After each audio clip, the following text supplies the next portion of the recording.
ఇవేంటో తెలుసా అండి? పనస గింజలండి. వీటితో ఒక మంచి స్నాక్స్ చేసి చూపిస్తున్నాను. చాలా బావుంటాయి. పిల్లలైతే బాగా ఎంజాయ్ చేస్తారండి. ఈ పనస గింజల మీద ఉన్నటువంటి ఆ తెల్లటి పొట్టుని తీసేసుకొని వీటన్నిటిని ఒక కుక్కర్‌లో వేసేసుకోండి. అందులోనే కొద్దిగా ఉప్పేసుకొని ఒక గ్లాస్ వరకు నీళ్ళని వేసుకోవాలి. ఈ గింజలు మునిగేదాకా నీళ్ళని వేసుకోవాలి.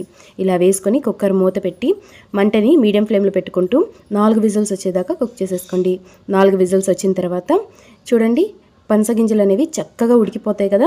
ఇప్పుడు వీటిని వడకట్టేసుకొని పక్కన పెట్టేసుకుందాం. ఇప్పుడు ఒక మిక్సీ జార్లోకి 1 ఇంచు అల్లం ముక్క, 2 పచ్చిమిరపకాయలు, అలాగే 1 టేబుల్ స్పూన్ జీలకర్రలను వేసుకొని ఉడకపెట్టుకున్నటువంటి పనస గింజలను కూడా వేసేసుకొని కోర్సుగా గ్రైండ్ చేసేసుకోండి. ఇలా గ్రైండ్ చేసుకున్న తర్వాత ఒక గిన్నెలోకి తీసుకోండి. చూడండి ఇలా గ్రైండ్ చేసుకుంటే సరిపోతుంది. అందులోనే ఒక రెమ్మ కరివేపాకుని ముక్కలకు కట్ చేసేసుకోండి. అలాగే ఒక ఉల్లిపాయని సన్న ముక్కలకు కట్ చేసేసుకోవాలి.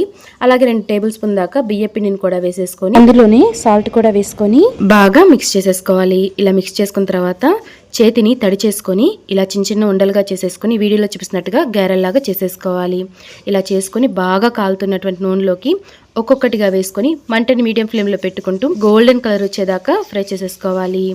మంటని హై ఫ్లేమ్లో పెట్టుకోకూడదండి. హై ఫ్లేమ్లో పెట్టుకుంటే గారె అనేది విడిపోతుంది. అందుకని మీడియం టు లో ఫ్లేమ్లో పెట్టుకుంటూ చక్కగా ఫ్రై చేసేసుకోండి. చూడండి ఇలా గోల్డెన్ కలర్లోకి రాగానే గిన్నెలోకి తీసుకొని పక్కన పెట్టేసుకుందాం. ఇదే విధంగా మిగిలిన గారెలు కూడా వేసేసుకోండి. అంతేనండి, ఎంతో టేస్టీగా ఉండే పనస గింజల గారెలు రెడీ. చాలా బాగుంటాయండి. తప్పకుండా ట్రై చేయండి.